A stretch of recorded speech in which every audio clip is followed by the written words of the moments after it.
Hi guys, I would like to start my presentation on deconstructing the cyber kill chain of Angular exploit kit.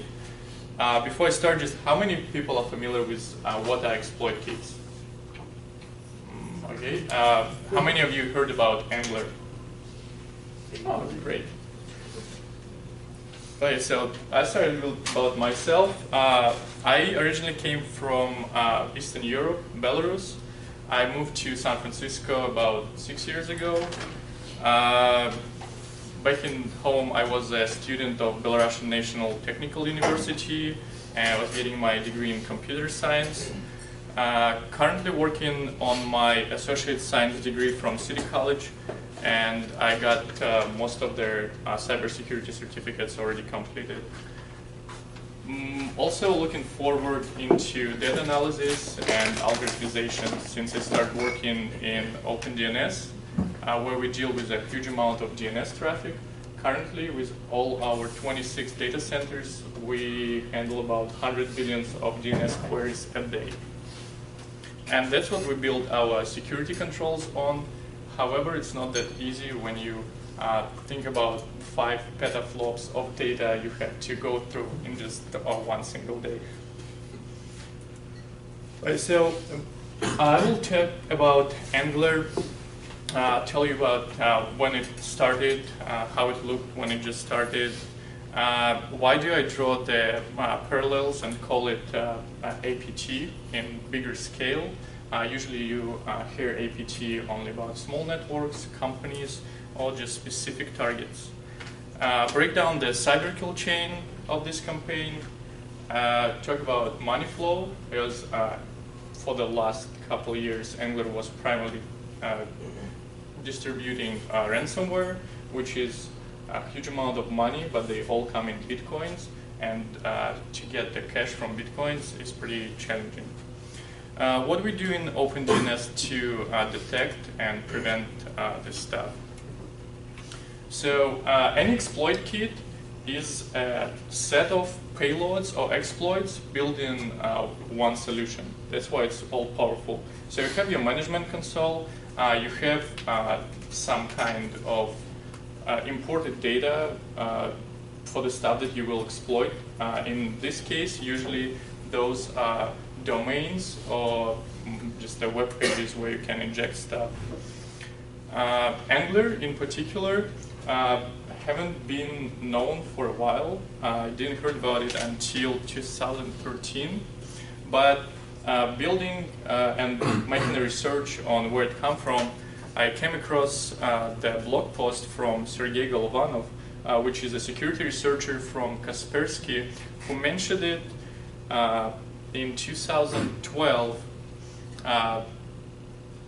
in case where the biggest news portals of Russia and Ukraine were spreading those fileless bots malware that almost impossible to detect. It doesn't leave any kind of evidence on the system. It does what it needs and it self-destroys. Second mention of it came from Caffeine, who is a US-based exploit researcher, really great guy. I follow him on Twitter. He does an amazing job analyzing payloads and exploit kits in particular.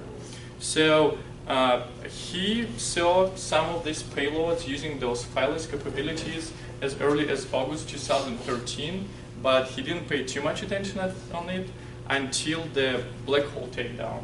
After the black hole was taken down in October 2013, a lot of malware authors were looking for like another exploit, and that's where the Angular came in play.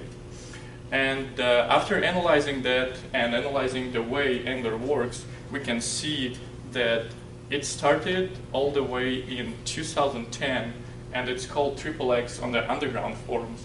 It was Caffeine who gave it its name, and that's what we know now as Angular. So why do I build this cyber kill chain and deconstruct it? Because usually like before, we used to tell about APT only when you target something. You want to achieve persistence in some network, a company network or something else. However, if you look at the internet, it's the same network, just huge scale. So I think that Angular authors and the people behind it did a great job. They're super persistent. There were an enormous amount of researchers spending a huge amount of time finding their C2 servers, blocking them, taking them down. However, it's still there. It's very advanced.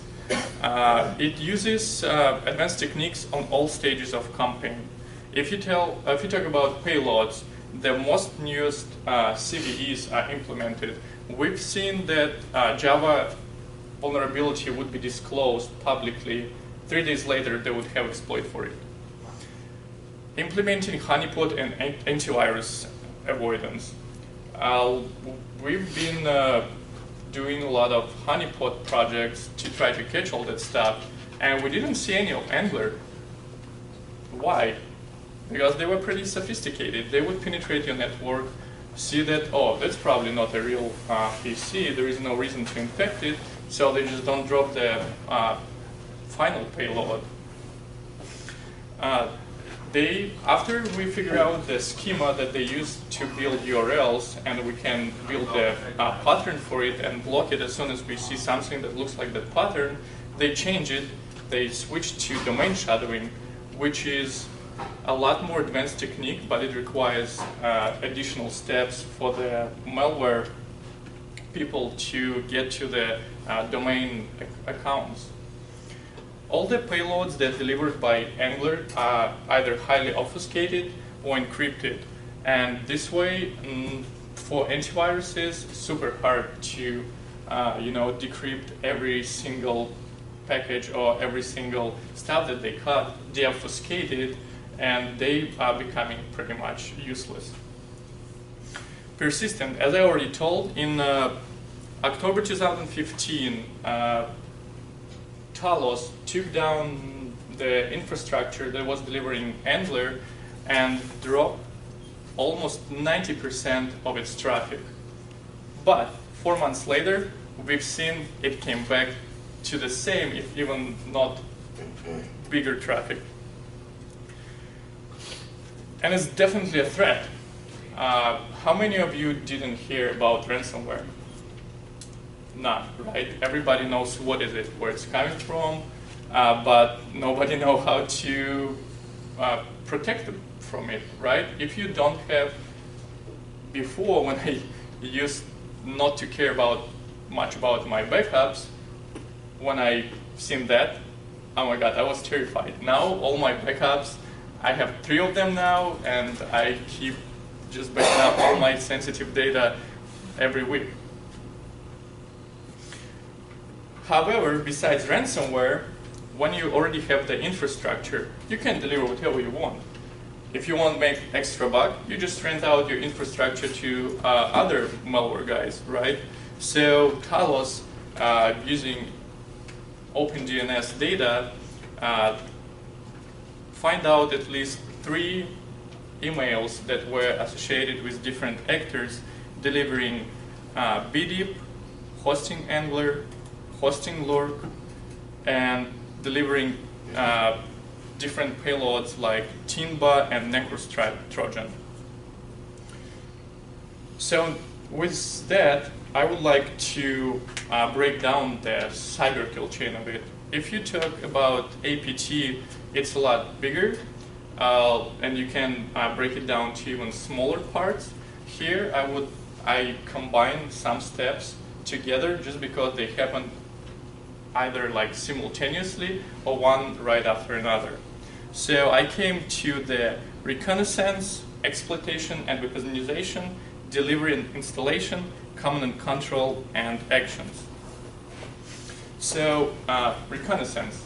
For any APT or any malware campaign, this is very important because you want to have some base infrastructure that's protected from everybody else. Because if you lost that basic infrastructure, you're pretty much toast. Like all your business is broken.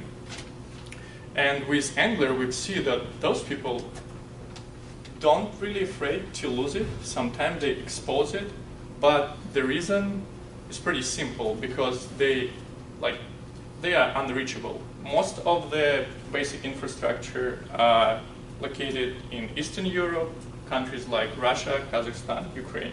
So even if FBI can go and ask, please take down this infrastructure, most of the people in these countries wouldn't care about it that much. That's one of the reasons that let ransomwares grow and spread. For domain registers, for domain shadowing, they have to have domain registrant accounts. Of course, you can put up a bunch of fake accounts for yourself and use them just one time, but with domain shadowing, you defeat something like popularity check. And if you register your domain a couple days ago and you want to route a huge amount of traffic to it, it would flag immediately in many security appliances and you wouldn't deliver anything. They also used a lot of bulletproof hosting, which are pretty common. They're not that huge amount of them, but they still exist. Those are just companies who can host anything and they don't really care what you do with it, as long as you pay them money. I've used large providers. We've seen a lot of traffic going through like GoDaddy and other big providers, but that doesn't mean that they're bad. It's hard for them to handle all that enormous amount of domains they are offering to people. Also, the primal way the Angler delivered their initial payload are advertising companies. It became possible because a lot of companies want to maximize their income. So they are participating in something that they call ad hopping or ad exchange. So if you have an advertising company and you target a specific region, let's say Australia, and another company wants to advertise in Australia, they don't want to beating with you for the traffic. They just offered you a deal. Okay, let us run my advertising through your infrastructure for 5 days, and I'll let you do the same. So for this, people behind Angler register fake advertising companies. If you look them up on the internet, they look just like any other advertising company, except all they do are delivering Angler payloads.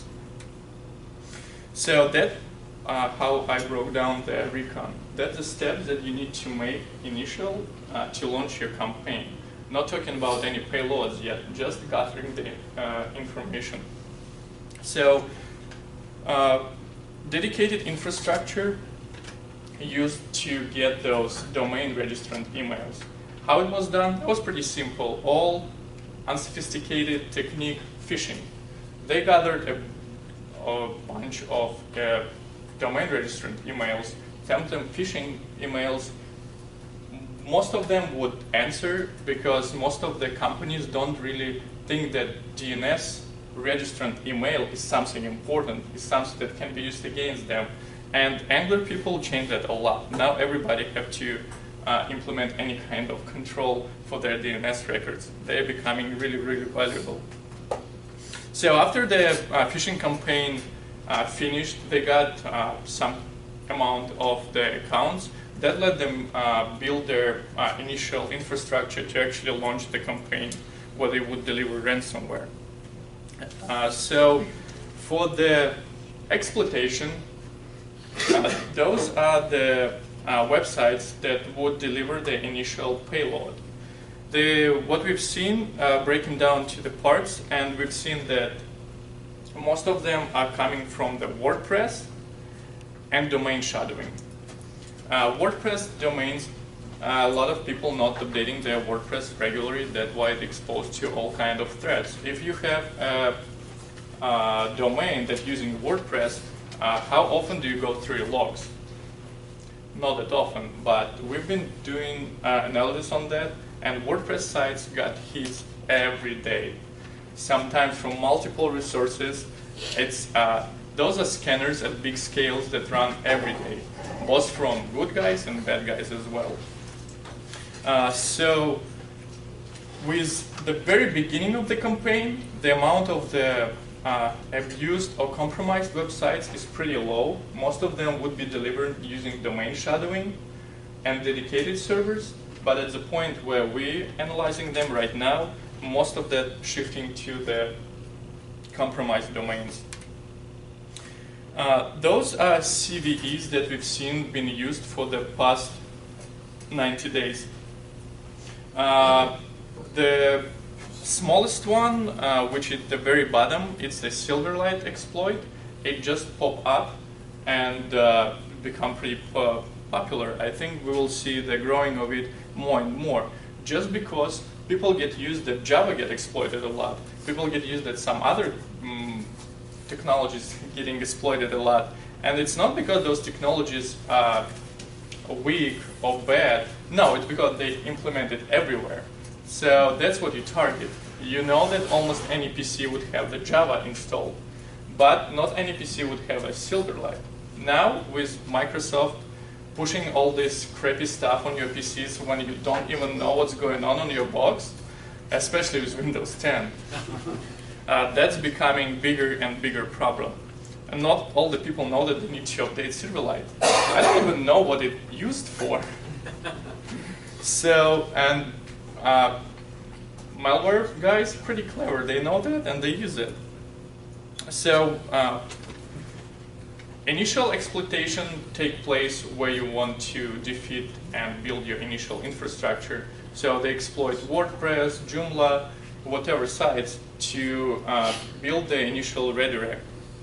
But with the exploitation of the actual PC, the very end payload can be broken to those. Tesla crypt is big hit.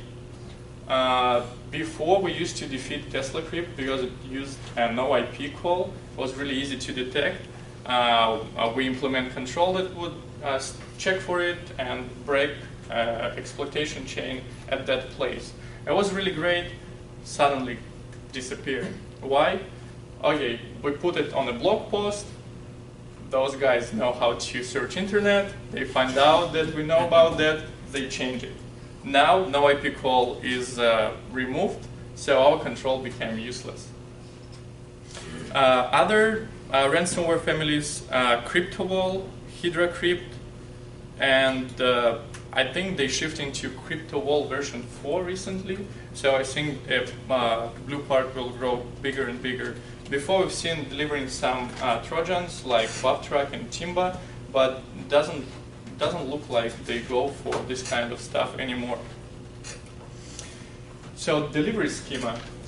Delivery schema just built to defeat most used security appliances. So a lot of them are getting like imported lists from open sources or some other companies that are building those lists up.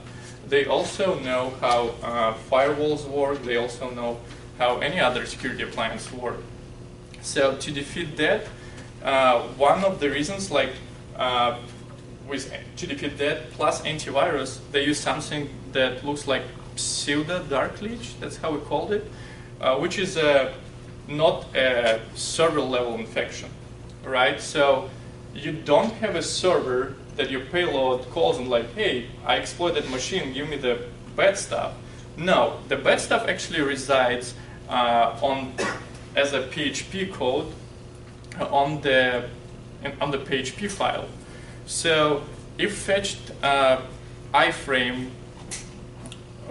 It fetched the iframes through the iframe on the fly from a remote server, and that's where all these ad companies are playing for the bad guys, because most of the ads are in the iframes or they are banners. Second is the redirect. Before, like as I said, like if they would just register a bunch of domains, okay, the popularity check can see that, oh, it's unknown domain, and suddenly it's getting like 10,000 queries an hour. Oh, that's probably bad. So they implement, and that was used with no IP calls. DNS shadowing is different. DNS shadowing looks like you have the initial domain that have its history, it have its popularity, but it has a compromised DNS record. So the bad guy go into the DNS settings, add another subdomain that would reside on totally different IP, but for the security plans, it still looks like it's just a subdomain of the well-known domain, so it's probably legit, and why not let the user go there? So, and you can see that on the screen. So the first part is probably some kind of generating algorithm. And the second part is the actual domain that got compromised. And recently we've seen that this schema changing again, because we already find out what domain shadowing is, and a lot of people start care about their DNS records. And they start building in the iframes that during the redirect just looks like the form of those sites. Again, for most of security appliances, it looks like you are not leaving the same domain. You're just going to the forum part of it. Again, the web filters got defeated by that. So that just more in details how the delivery and exploitation works. So first, you go to a well-known site, let's say CNN.com. CNN.com have an ad on it from well-known huge company that's been around for 10 years. But that company participating in ad hopping. And at the moment when you visit that site, they don't have companies advertising. They have some malicious advertising. For security appliances, everything looks fine. IP reputation is great. Why they would block contain? Using Google shortened URLs, ad networks, and fake, even without participating in ad hopping, just pure malicious advertising on the page, you got the initial redirect. That initial redirect can be also SSL encrypted, which would, like most of the appliances cannot man in the middle SSL traffic, or it would be one of those PHP codes that use on-the-fly encoding. Second, that's the start of the exploitation of your machine. The first payload would just check what kind of software you have on your PC, if that PC is a virtual machine, and if it has a certain IP or language. So they wouldn't target anything that have Russian. That's a pretty good sign that they probably live in Russia. They wouldn't target any IPs that are located in third world countries. Why? Well, because people there probably wouldn't pay $500 for their files. They probably don't make that much money in a couple months. And when the person who is targeted gets that, they are redirected to the actual to the second step in the exploitation chain. It would be either a compromised website or domain shadowing.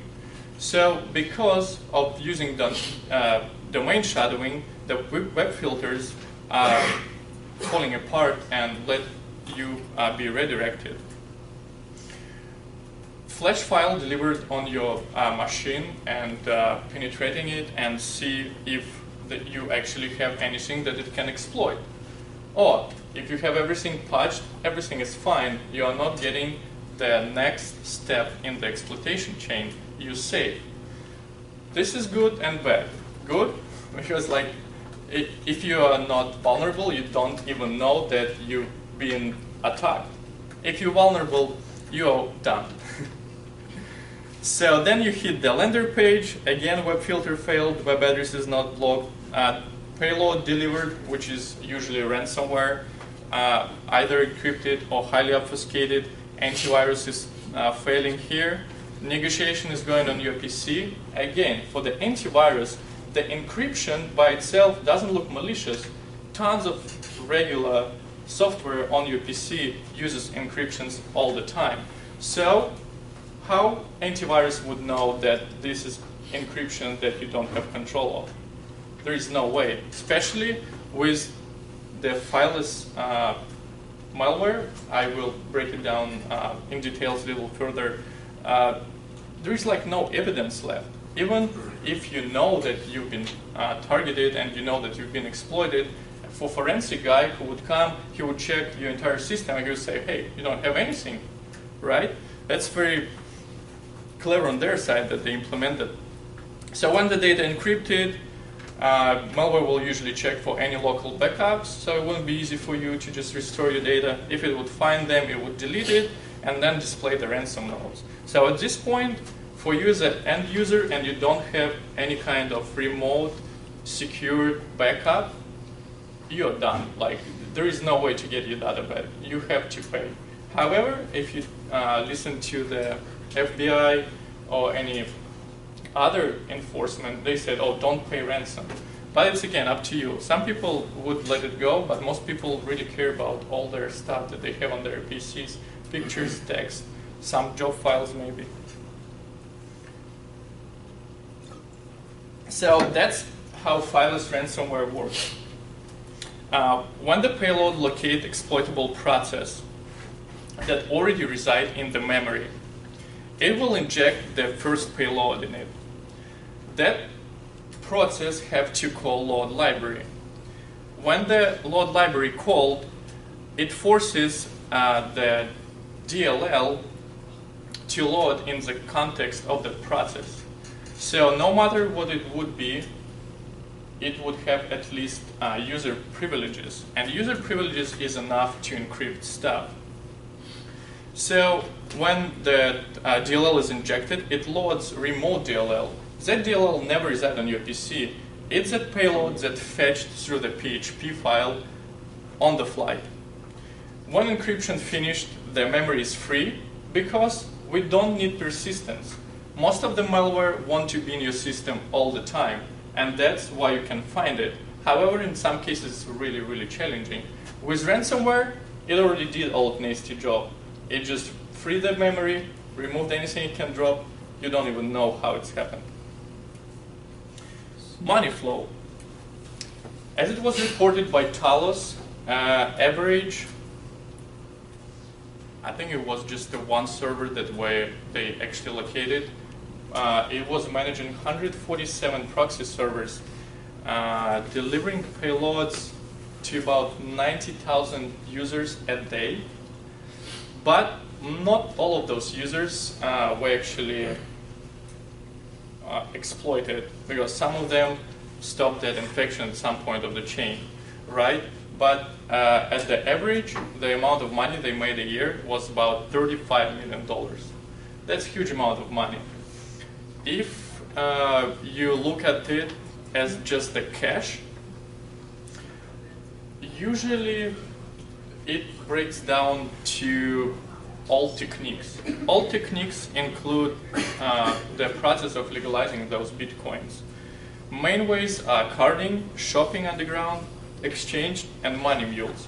With the underground exchange, one of the actors behind Angler used to have the Bitcoin exchanged, and he would put that exchange to the people to buy Bitcoins who are affected with ransomware, which looked like an ideal schema, right?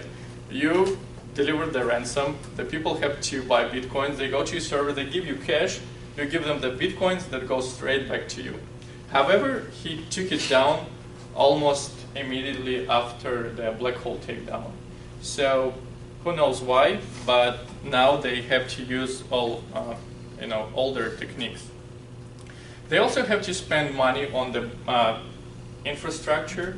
There are losses of money on any step, either it would be carding, shopping, or underground exchange. The exchange rates are pretty wild.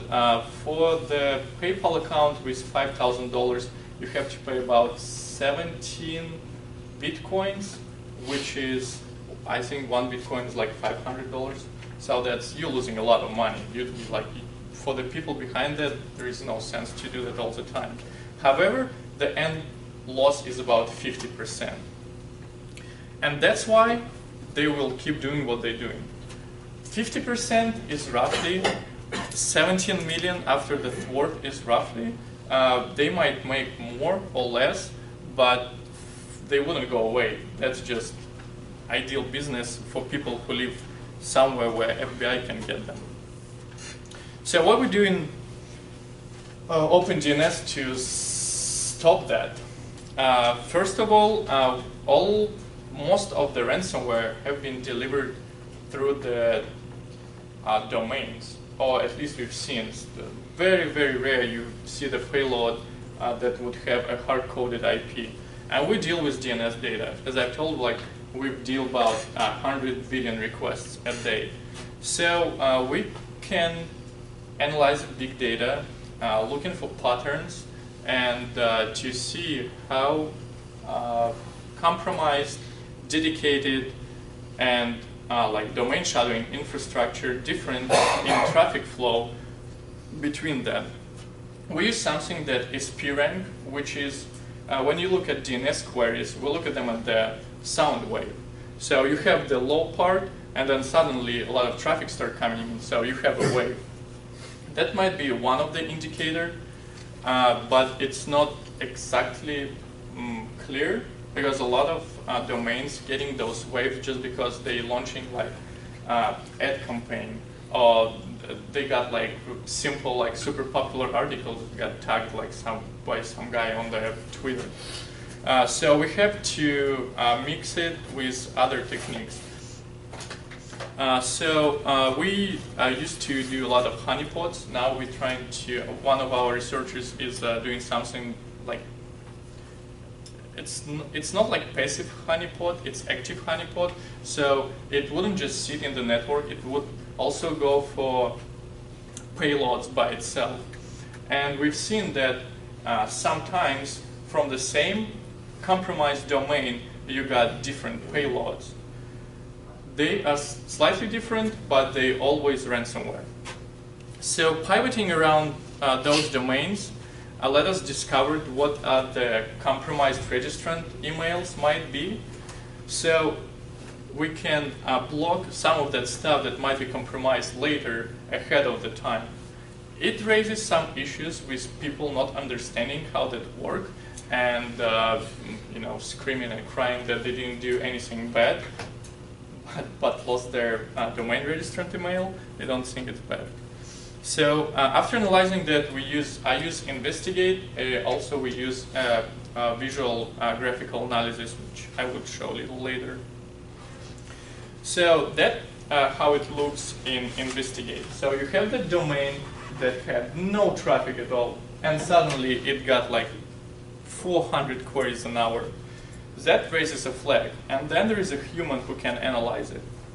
So this particular domain is the part of the initial infrastructure.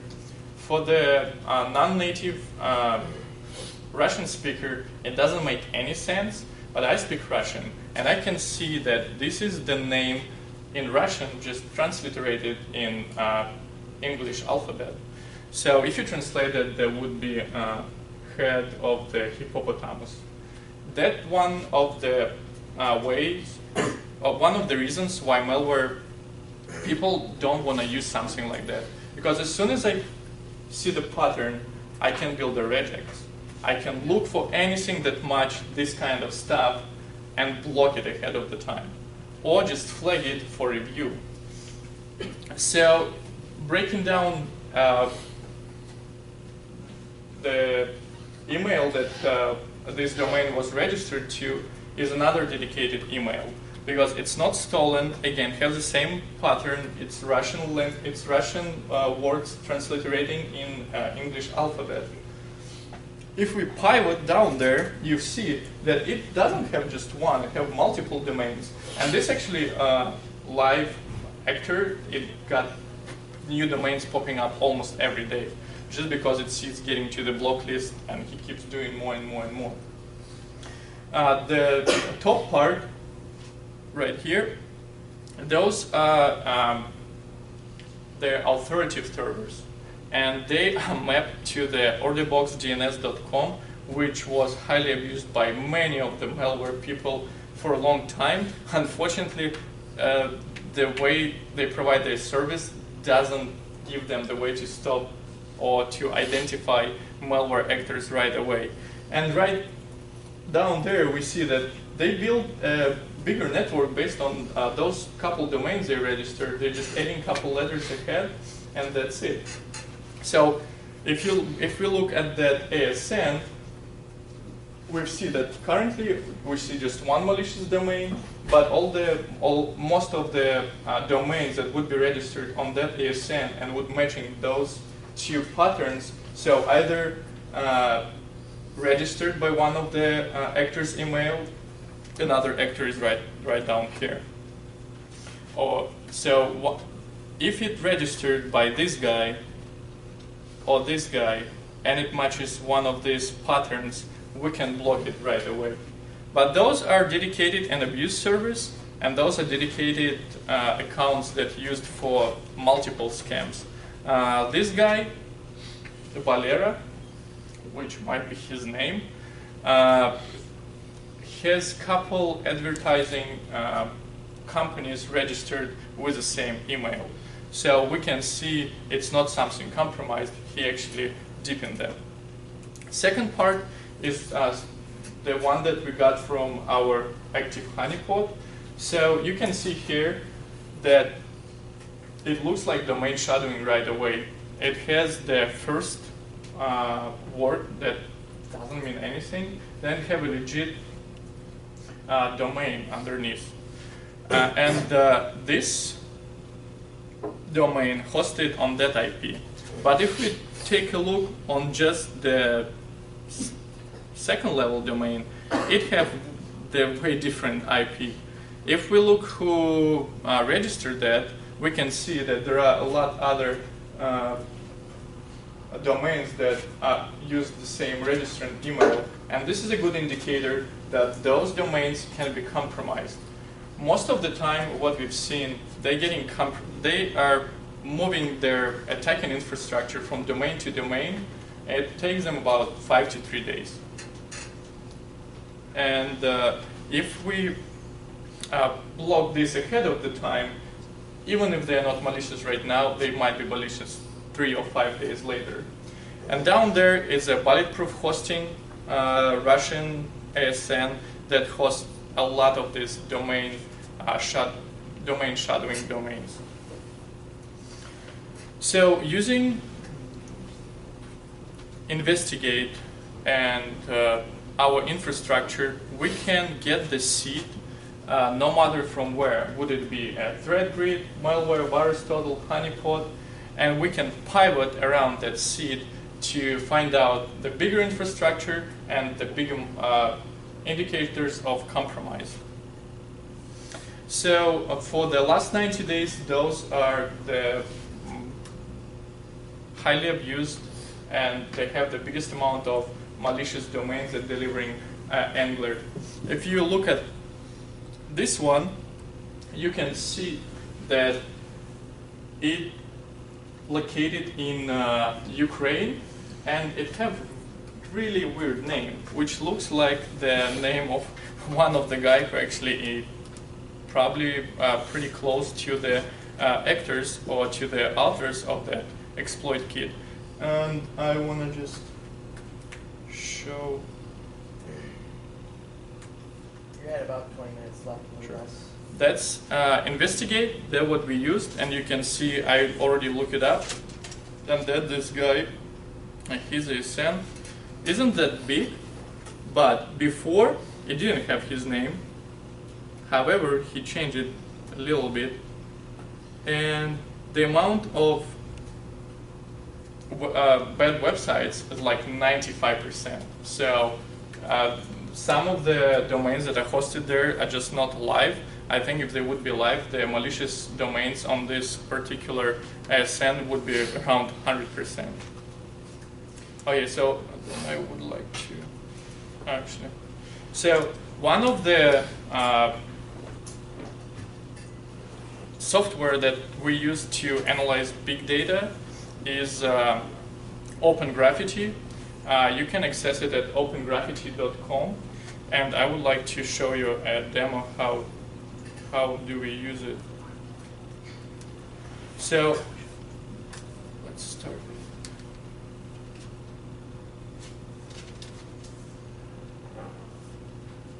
With Open Graffiti, you can analyze any data set that comes in a JSON format.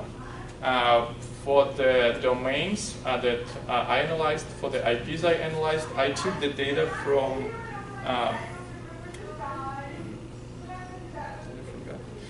but I built the data set and mapped all the IPs to the ASNs. And let's see how it looks if we open it.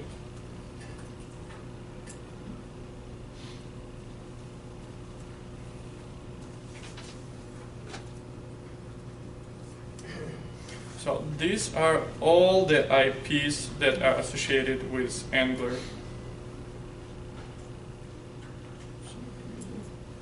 You see there are some nodes that are connected and mapped to the ASNs, and some nodes are not. So to make it just less or more understandable, I try to remove all that stuff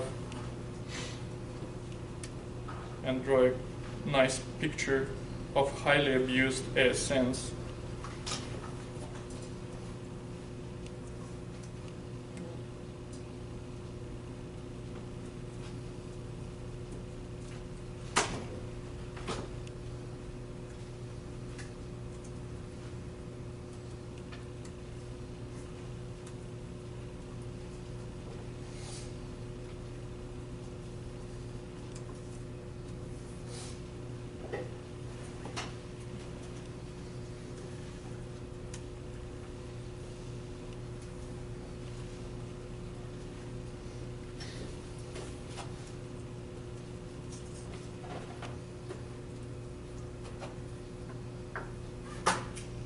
Okay, so all the isolated nodes are gone, and we can see, so just let's add some colors.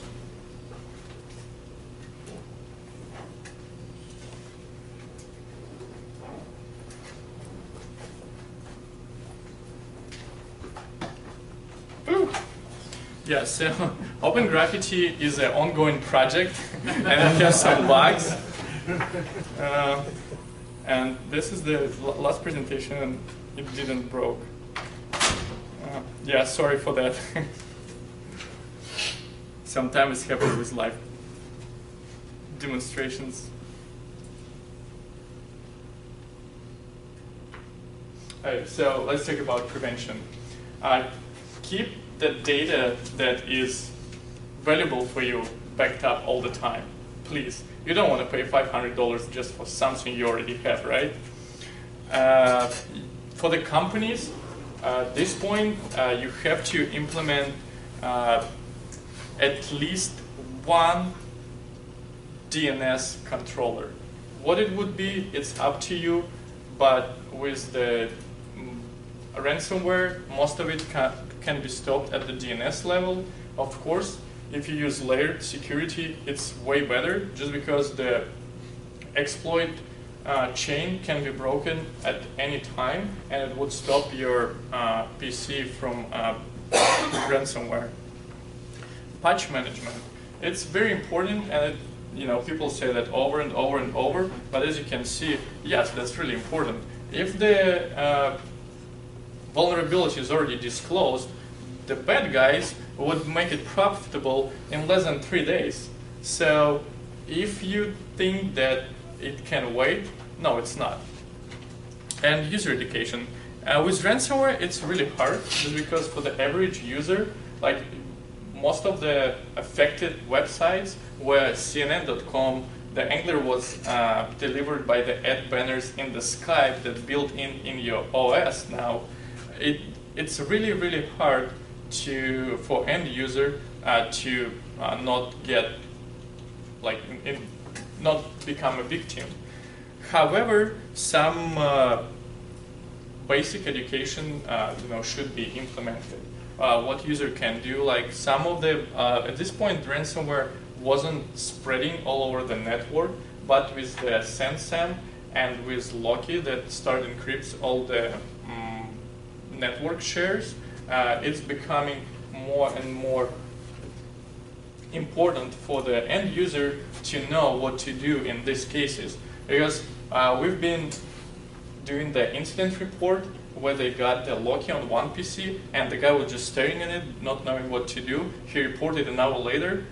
In an hour, the entire network was compromised and the Loki encrypted everything it can get to.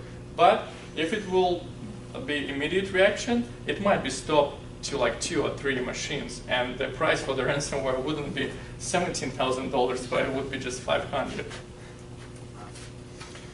For summary, as we can see, the organizations responsible for particular exploit kit, but there are like, it's just one exploit kit. There are nuclear exploit kit, there are neutrino, they all shifting toward the ransomware. I've seen the most recent Talos log about nuclear kit. It's delivering pure ransomware now, it doesn't deliver anything else. And it will stay here. As a result, they are always ahead of us. They always have something new for us to fight with. The amount of users that impacted is huge. Findings point out to the the criminal organization that works at the scale of a big company. To monetize that amount of bitcoins that they gather, they have to have a really, really good chain of caching that out. And that chain couldn't be just simple of and consist of 1, 2, or 3 people. There are probably hundreds of people involved in it. With almost 40% of the users hitting Angler being compromised, that's a pretty bad threat. 40% is a lot. If we can break it down to like 1, 2, or 3%, that might be not big. We might not talk about that anymore, but I don't see that happen any soon. The security applications do not quickly recognize ransomware because, as I've mentioned before, for the antivirus solution or any other solution, it doesn't know if you control that encrypting that's going on right now or not.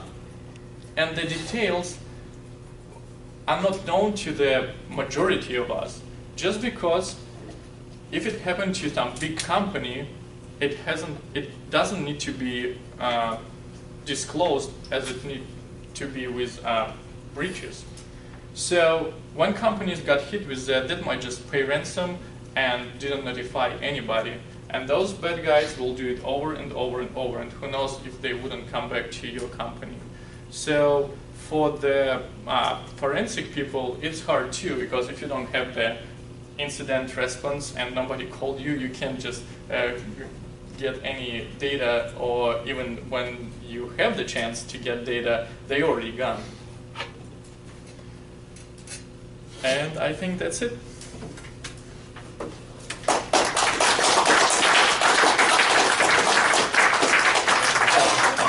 This is probably a very nice question, I'm sorry if it is. But my understanding is that when you get infected with the ransom, it deletes all your backups and encrypts what's left. And then if you pay the money, then it'll decrypt. So is there a way in the operating system level to detect and basically block encryption software? I don't know about encryption software, but you can use some kind of vaccines. So, for example, with the most recent ransomware as Loki, it checks certain keys in the registry as language, for example. So if you have that setting already set to like Russian, for example, you are safe because it wouldn't encrypt anything. So, but to break the actual encryption process, I don't think there is any kind of solution. Another problem is that because the code is injected on the fly, there are not that many solutions that can like monitor the integrity of your memory. So yeah, other ways to stop it than just to go for like small parts like registry keys or something else. There is not a good solution at this point. And this is just for one family of ransomware, like other families using other techniques, and it's really hard to analyze them.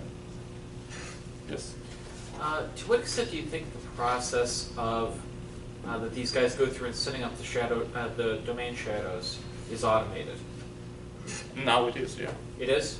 Pretty much, because like we can see that at least the shadow domains are using some kind of generating algorithms, and it's been around for a while, but never been used just for that case. Okay. And they're getting away from that just because that anything that can be generated would have a seed. It's just a matter of time and a matter of data we can gather to get that seed. But as soon as we discover the seed, we can search for the patterns and block those shadows right away. Yes? So with the ransomware that you've seen, the encryption process, like how is it doing like file selection, for example, or like how long does it take to actually perform the encryption? So to perform the encryption depends on how many files do you have. Right. For targets, it usually have the target extensions in the malware. From my experience, to encrypt 30 gigabytes of data, it takes about 15 seconds. So, and it also depends how fast is your machine. I'm pretty sure you will get, like the servers in when the SEM happened to the hospital, their entire network got encrypted in less than an hour.